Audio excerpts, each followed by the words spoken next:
So hi Klaus. Hey, hi Ed. We're here at the SC booth. Is that Yes, ESI, yeah. ESI, sorry.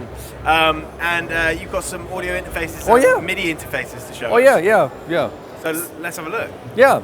So probably you're already familiar with this. Is our U22 XT. That's a 2-in, 2-out USB 2.0 audio interface with very stable drivers that ESI is very famous for, with its direct wire support and internal routing. And we now have also the bigger versions of it.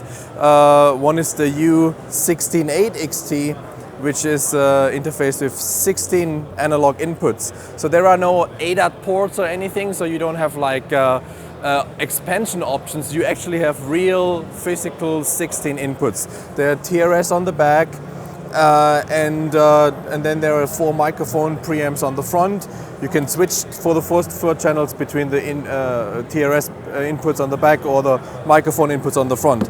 There's digital I/O, MIDI I/O, and there is a very cool analog mixering unit in it, so you can create your own mix on it, even if it's not connected to the computer.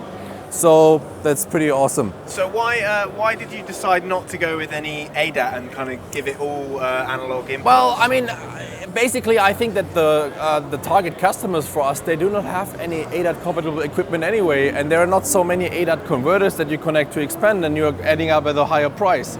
So if you want to have real 16 inputs, this is just very good because you get the right price point very quickly. Because I mean, on the street price, you will probably be able to get this for around €350 in Europe, which is not a bad deal for that number of inputs. Yeah, of course. Yeah. So moving on to the smaller. So this is basically the same thing, just with less channels. The U86 XT, you have 2 microphone inputs with TRS as well, and on the back side you have the same TRS. 8 inputs and 6 outputs. Also digital I/O, and of course it's USB 2.0, and there is a MIDI interface as well. Yeah. So, and both of these, of course, work with Mac and PC. Very low latency driver.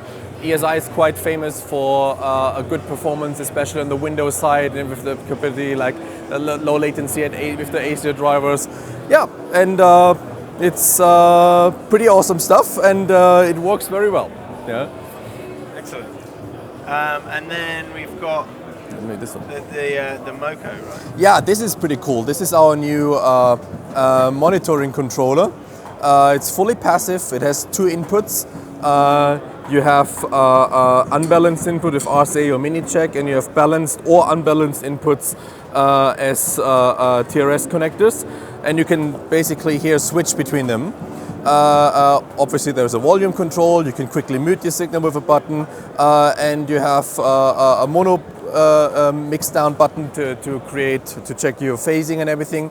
Also you can swap the left and right channel on a push of a button. And what's cool is that you have 2 outputs, one balanced XLR and one unbalanced or also balanced TRS output. So you can enable those A and B outputs at the same time, or swap between them, which makes it a pretty cool thing. And I mean, it looks nice on the desktop as well.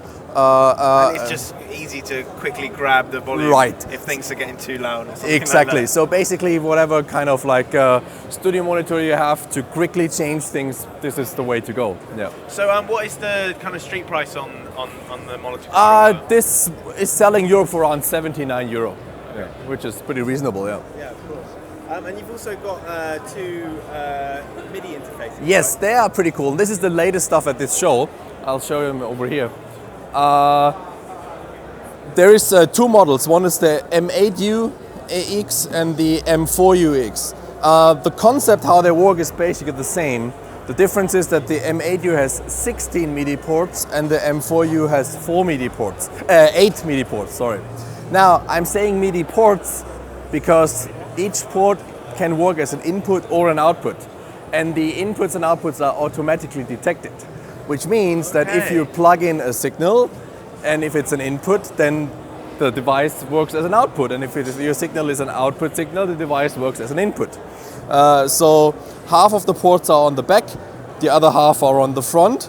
And so I suppose the usual setup would be to have either your inputs on one side and your outputs on probably, the other, but you can do it either way. You can even do 16 outputs or 16 inputs, depending on what you need.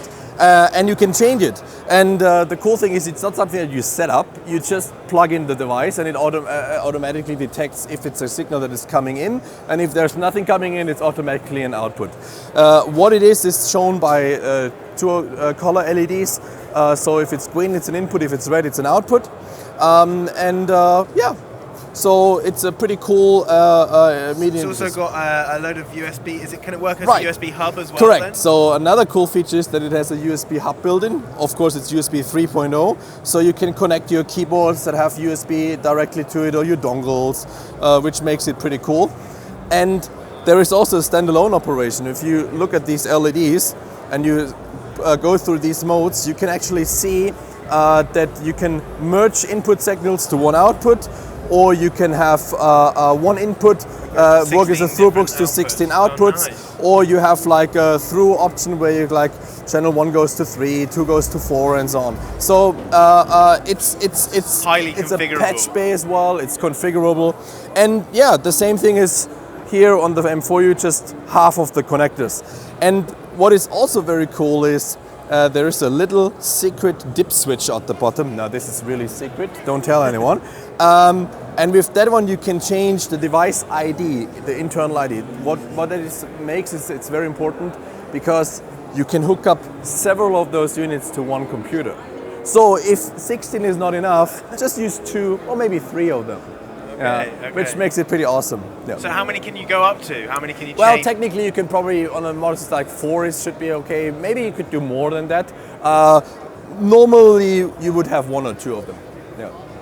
Excellent. And what is the kind of street price on the two?